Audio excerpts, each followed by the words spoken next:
We are happy to be joined today with Dr. Christian Groth to talk about his digital workflow system and specifically the area of digital bonding.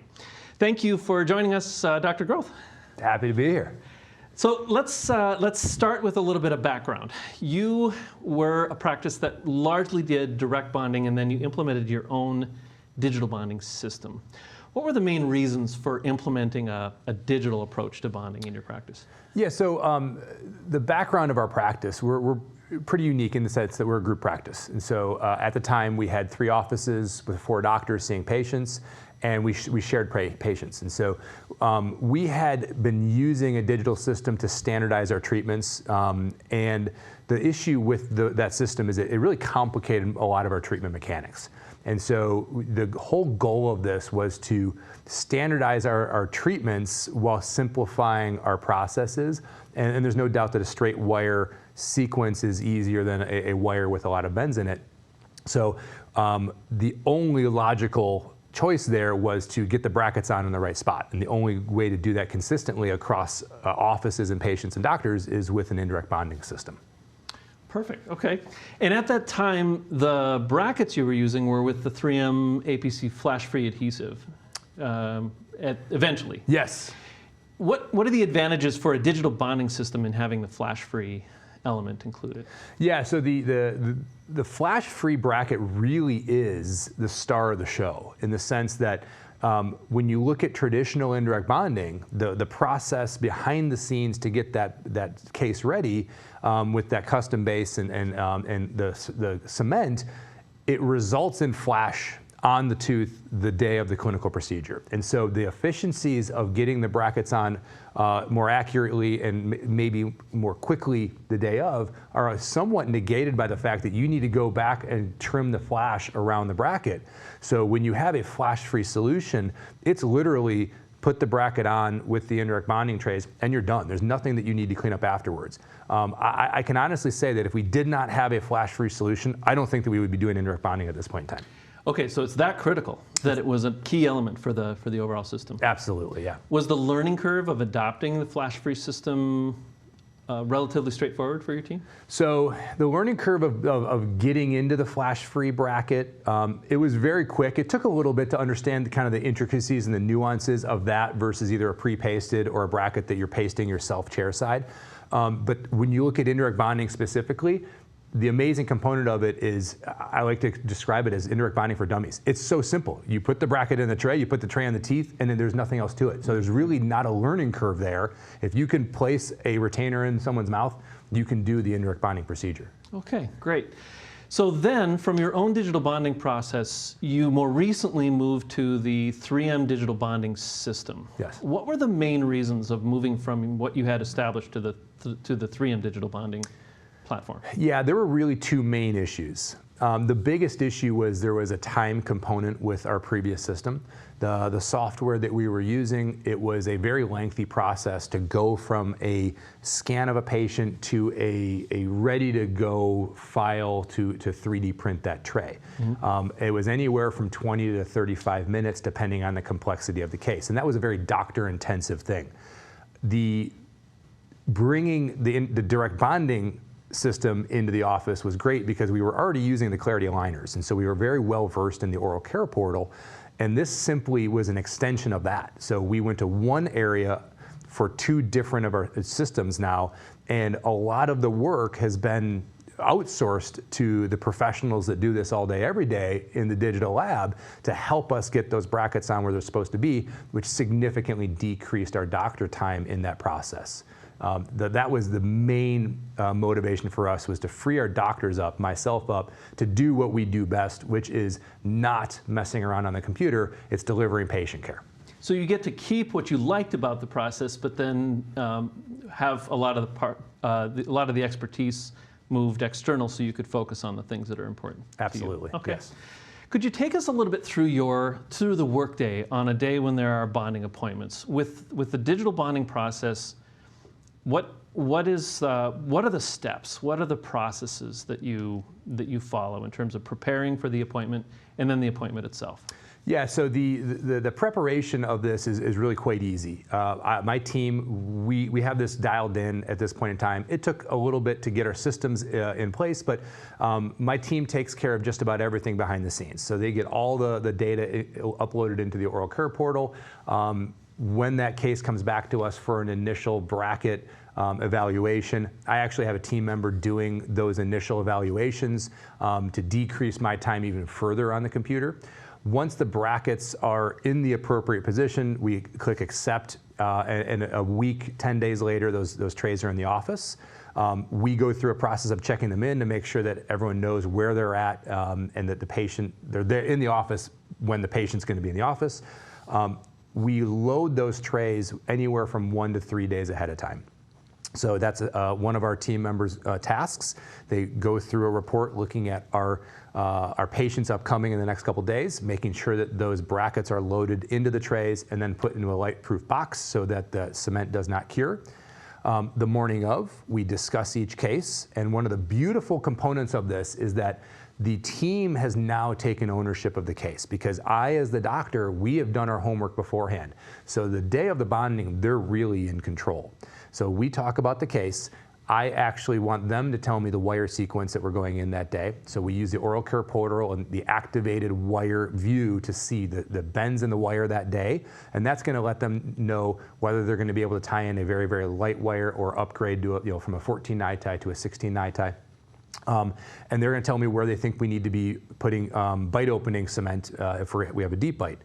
I love that because it really empowers them to own part of this process, and that day of is their day. I'm just there as really a support mechanism for them to make sure everything goes as expected. From there, the appointment is a seamless appointment. I actually don't walk up to that chair until the brackets and wires are tied in, and I'm asking if there are any questions, making sure that everything looks good, checking over to make sure the brackets are accurately on, and the bite is open correctly. Great. So it seems like it provides an opportunity for more of a team ownership of the patient care as opposed to it all falling on the shoulders of the doctor. Yeah, 100%. It allows us to do a lot of things. It allows me to do other things while patients are being bonded. So I can be seeing new patient exams, or I can be chatting with dentists about or specialists about different patients while my staff is going through the whole bonding procedure. Obviously, the rules are different state to state on what people are able to do, but this allows them to do as much as possible from start to finish, and allows us as doctors to do what's our highest and best. And again, it's not to sit down there and necessarily manually place the brackets, because that homework is done ahead of time so that we know those brackets are going to go on very, very accurately. Giving them ownership of this process, it only does good things for them as far as their confidence and their ability to understand the what, why, and how we're doing everything. Let's talk about some of the components of the overall indirect bonding system. Could you tell us a little bit about your experience with the oral care portal specifically, and the treatment planning and the bracket placement that you do with that software, the elements of it that you find especially helpful?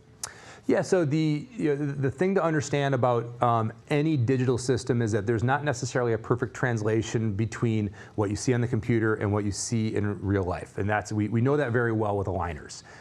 It's been very well documented that what you see on the screen is not what you're going to see in the mouth. And the same thing holds true when you're placing brackets. The computer simulation isn't always a perfectly accurate representation of what you're going to see. And so understanding those nuances is really important, because if you simply rely on the computer simulation, you may put those brackets on in a way that's not necessarily accurate. So knowing when to use the two different screens. So we do our setups always in the dual screen mode. Right side of the screen is the simulation, left side of the screen is the malocclusion model, if you will.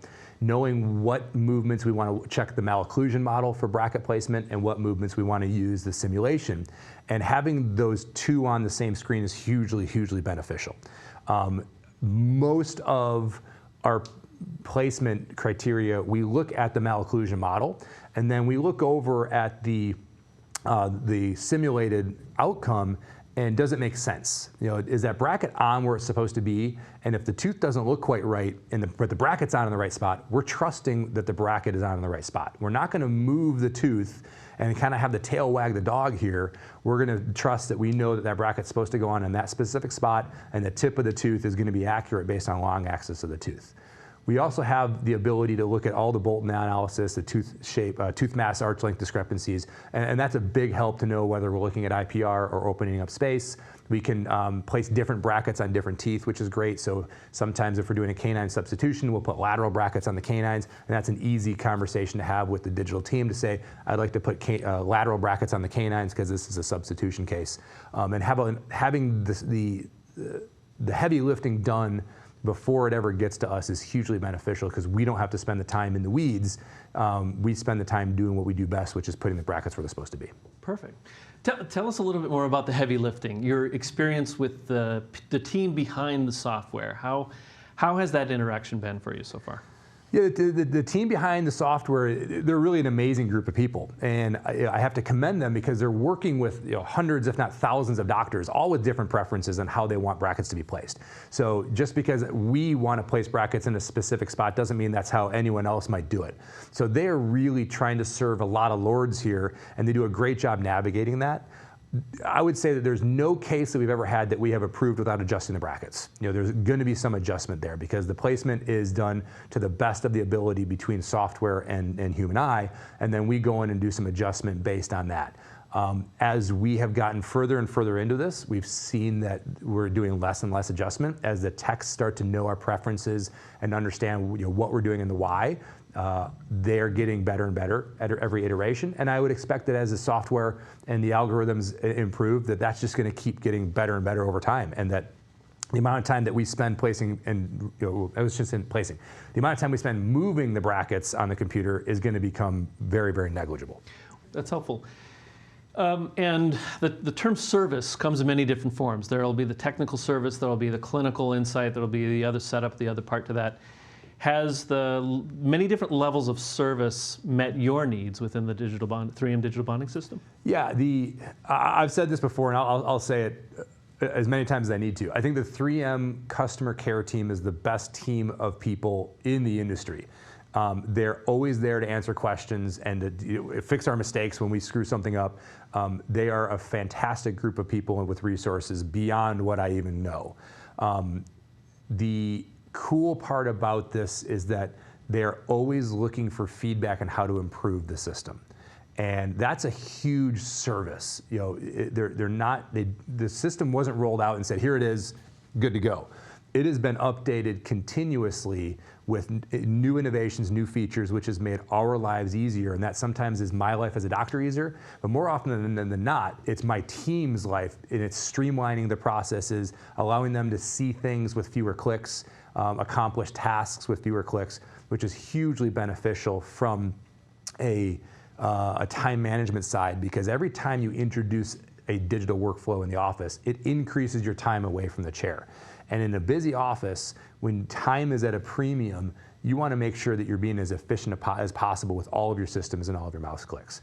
So that service of continuing to upgrade and being a cloud-based system that they can do hot fixes if there's an issue is really underappreciated compared to other systems that don't necessarily integrate so many updates. What is, I know it varies from patient to patient, but what is that amount of time? How much time do you spend doing that initial treatment planning and then the revision? That's a really good question. Generally, we have two back and forths. So we get an initial model and we look at it, we do our whole analysis, and we move the brackets around, send it back to the team to make sure that everything is okay to be fabricated, make sure there's no gingival interactions, major maxillary, mandibular interactions, and then it gets sent back to us. If it looks good, we approve it. The process within that refinement, it can be anything from 90 seconds, just moving a couple teeth. It can be a few minutes, depending on how much we need to do.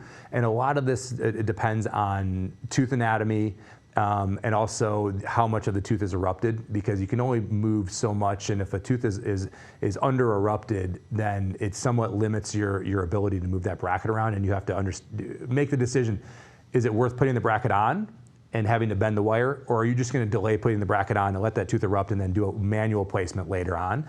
I would say overall this is less than 5 minutes of computer time between the adjustment of the brackets and then the approval of the case when it comes back. Okay, great. In terms of that ownership, it sounds like there was some specialization you needed to build in. There was somebody who does some of the initial setup of the other part to it. There's somebody who loads the brackets. What was the change process like to get team members to adopt some of these new steps? Yeah, it's a really good question. Our office is really used to change, and so it was no surprise when we came in and I was talking about a new system. The biggest component of that is them accepting change, but understanding why we're doing the change. And for bringing indirect bonding in, to let them understand that the reason we are bringing indirect bonding in is so that we can decrease the appointment time, so getting that patient in and out faster, have that patient back fewer times in the office through the course of treatment, and it's going to make their job easier because whenever they have to put wires in that have a lot of bends to it, it becomes a more complex appointment. So if we can make their job easier by doing more straight wire appointments, they're going to be far happier. So once they understand the why of indirect bonding, it's a no-brainer, and everyone is on board because there's no person within the office between the front desk staff, our TCs, our clinical assistants, our patients, our parents that don't benefit from indirect bonding. And it sounds like you put the time into emphasizing that it isn't just a benefit for the doctor, there's a benefit to the patient and there's a benefit to the team and the overall workday, which really helped with buy-in.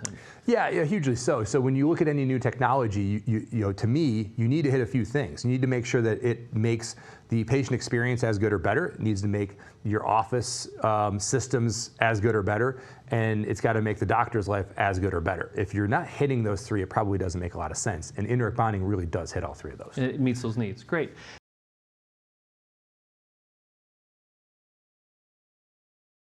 Great. Okay, that's good to hear. That's our goal. So that's especially helpful. Let's focus a little bit on the patient. One of the elements you had mentioned about introducing any technology to the practice is considering the patient experience. Does the 3M digital bonding system play any role in the consultation part or the presentation of the case to the patient?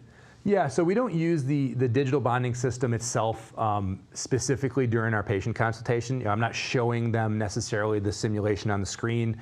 We do most of the time what we call a same-day contract, where that patient comes in and they don't get braces that day, but the contract is signed, and so it's essentially the same idea as a same-day start, but the braces aren't on. The process is kicked off.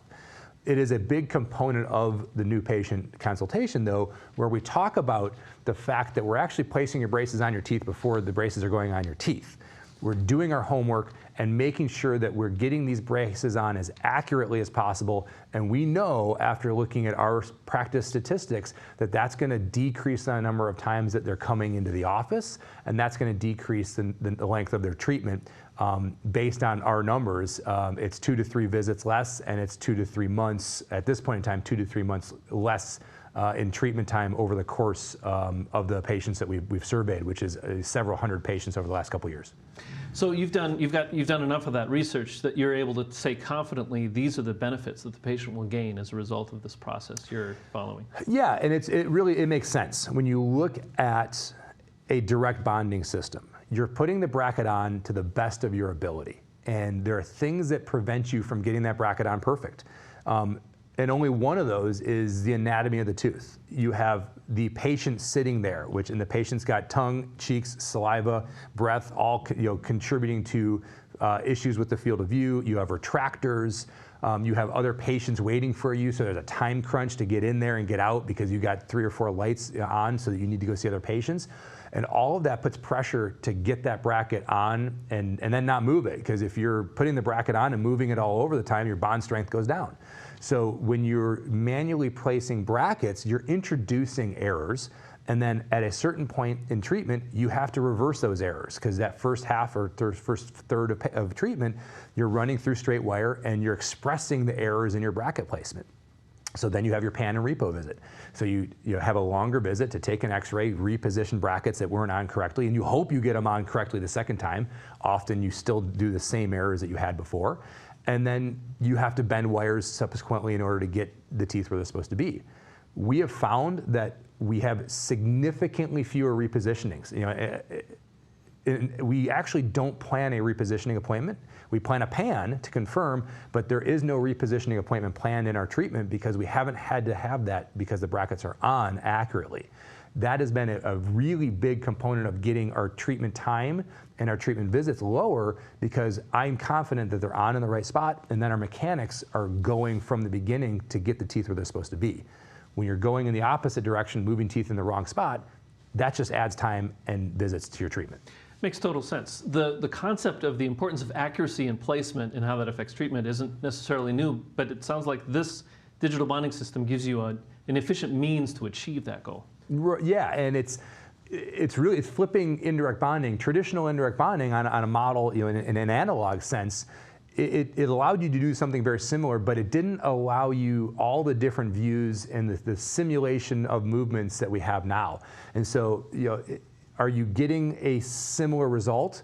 I would argue no, and the research is starting to suggest that traditional indirect bonding really didn't pan out as any faster, any fewer visits, less broken brackets. It sped up the clinical procedure, but there was a time-consuming lab procedure behind that. Now that we're in the digital world, we can simulate movements. We have the ability to place brackets more accurately because we're not measuring with Bowley gauges and doing it by eye. We're actually able to measure digitally where things are down to tenths of millimeters, which is going to result in more accurate bracket placement at the chair, which then is going to translate to more accurate tooth movement. Sure. And from your own research, you're actually seeing that take place. We're seeing that, and we're continuing to update our numbers.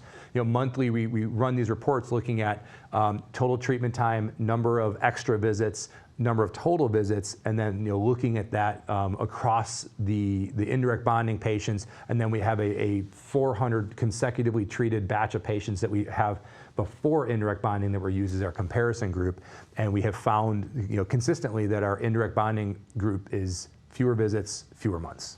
Okay, great. And either in the consultation or during the bonding appointment, what has been the common reaction among patients or the parents of patients? Yeah, the parents' reaction is always the best, because the parents, when they see it, and it's not necessarily during the consultation. During the consultation, it's tough to understand. Sure. You tell them about the tray, and I have a tray with brackets that I show them, and it's, oh, okay, that's cool. It's not till the day that the braces go on, and that tray comes out, and they look and they go, they're already on? Yeah, that was it. Like, where was this when I was a kid? It really hits home at that point in time, because they now realize that couple week delay, if you will, to do the homework results in a more patient-centric appointment with the bonding, less time in the retractors, and for us it's about 10 minutes less in the retractors, and if you've ever been in retractors, 10 minutes in retractors is a long time.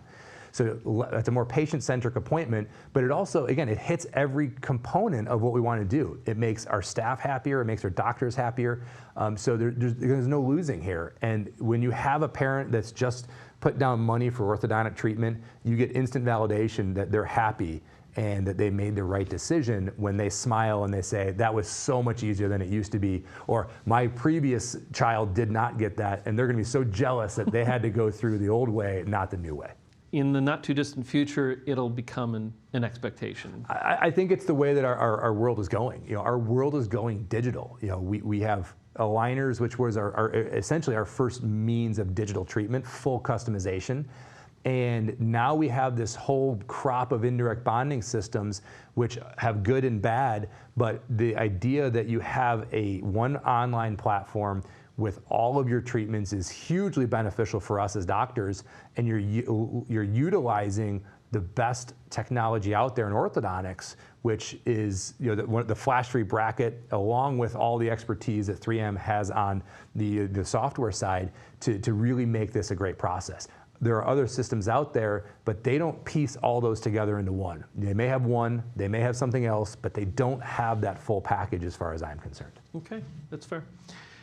Let's talk a little bit about the investment, actually managing the change. Mm-hmm. So for a practice that is currently doing a direct bonding process for now, they see this process and know that it does involve an investment. There's a scanner piece, there's the software piece, there's the bracket piece, and the other part to that. As you were looking at this change, you knew that there needed to be some amount of math to determine the return on investment. Mm-hmm. What elements of your practice did you look at to try and determine a return on investment, and how did you track the investment of this change to show that it was a good thing for your practice? Yeah, the easiest way to look at that really is a net value per visit, or net revenue per visit. And so we've done this for a really long time and tried to get our practice modalities on the same plane, where you take out the lab fee, because you have manual placement of brackets, which has a very low lab fee, essentially zero lab fee. You get brackets, that's it. But that's a common denominator with indirect bonding. So the brackets are there. Then you have an indirect bonding system that you do in-house. And you print the trays, and it's still a very low lab fee. You've got a small software fee, a small amount of money in the printed tray. Then you have the digital bonding system, which there's a little bit more investment on that because you're outsourcing more of that procedure. And then you've got aligners, which has a big lab fee associated with it. So how do you compare all of those and say, okay, which one makes sense and which one is maybe more profitable than another? And the only way to do it is to eliminate the lab fee. So when we looked at our value per visit, essentially our treatment fee minus our lab fee divided by the number of visits, we found that even taking out our lab fee, our value per visit went up by over $100 per visit using indirect bonding, because we have that patient there less. And so the number one way to influence that number is to decrease the number of visits, or you can increase your treatment fee. Most of us are not going through an increase in treatment fees right now, but if I can have that person there less times, then my value per visit goes up. For us, it was a simple decision. We're a busy practice, and we needed a way to get more patients started in the same amount of time. I couldn't open the office more unless I wanted to work weekends and nights, which we're not doing. So it was a simple decision for us because it allowed us to see more patients and have that consistent treatment and great results that we wanted by spending a small amount of money in the long run. For an office that's not as busy, it's a more difficult decision because now you have to weigh lifestyle. Is your patient experience more important than saving a little bit of money? And I think that, to me, that's a practice builder. I see this as somewhat a marketing expense. So you want people to go out and talking about how efficient you are, how they're coming, you're in the office less, how the treatment went faster than expected, not the opposite. And so you spend some money now to kind of build that reputation in the community for efficient, very time respecting orthodontics. Everyone's busy. Nobody wants to come see us unless they have to. So the more we can do to keep people from coming in to see us, that's going to pay off in spades.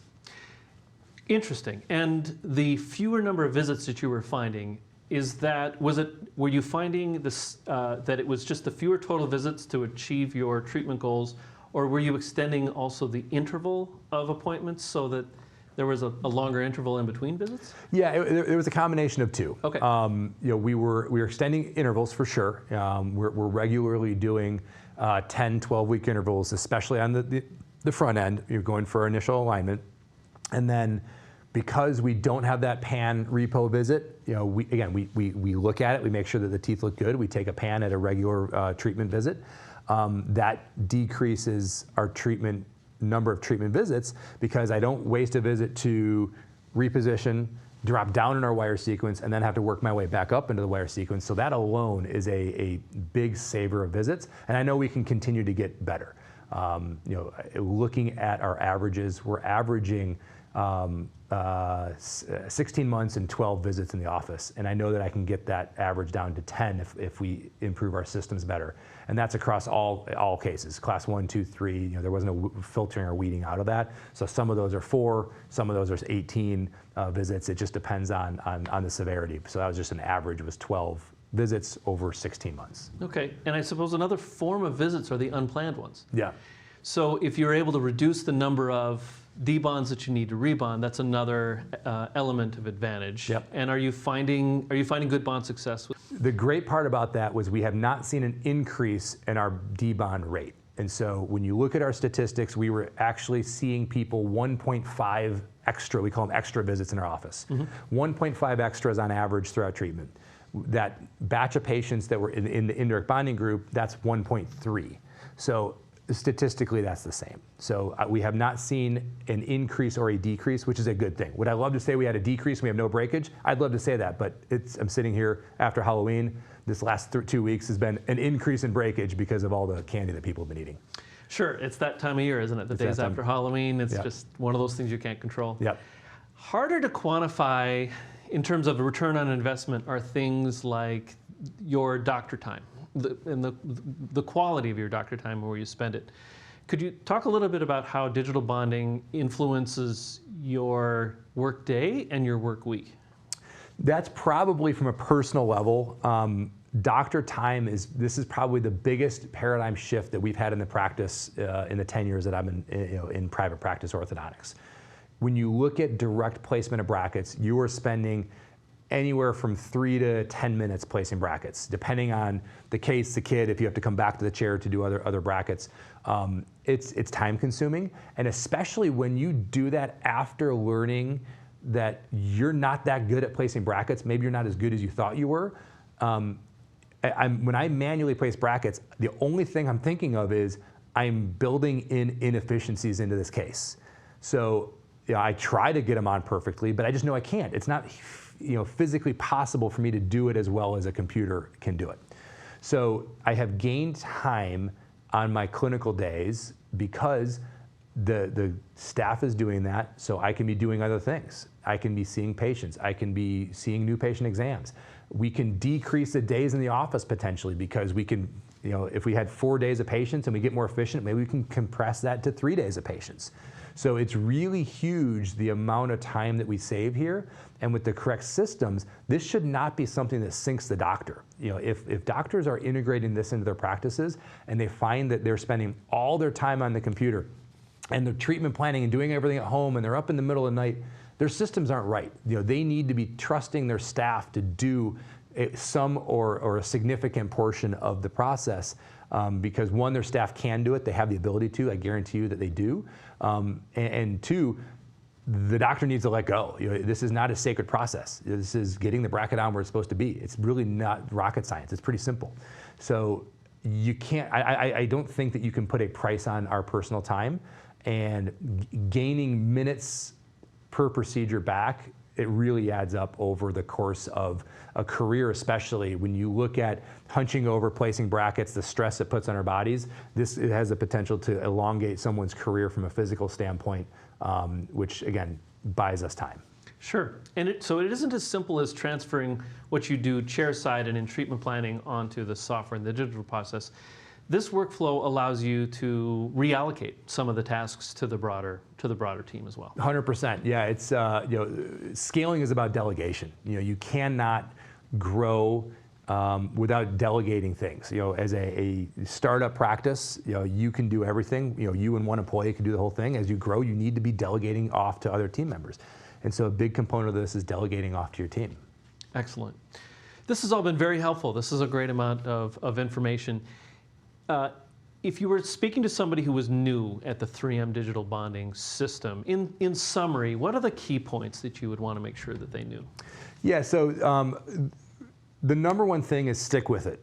Any new process is going to take time to understand. And so there's no way, nobody jumped into something brand new and learned it right away. And so it does take some time to learn the intricacies of that system and how things translate from the computer onto the tooth. One thing that we found was the bracket heights. When you put them on a computer, they look pretty good, and then when you put them on the tooth, they're in the same position, computer and tooth, but they look way higher on the actual physical tooth. So we said, okay, digitally, we need to drop those down because we would never have placed the brackets in those vertical position on the actual teeth.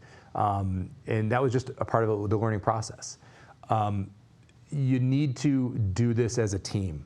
This is not going to work if the team isn't involved. And identify the people on the team that have the ability to and the drive to implement this. In a lot of ways, they are going to be the reason this is successful, not the doctor. So bring them in early, explain to them the why you're doing it, and if they understand the why and the goal, they're going to be able to help design that system in your office.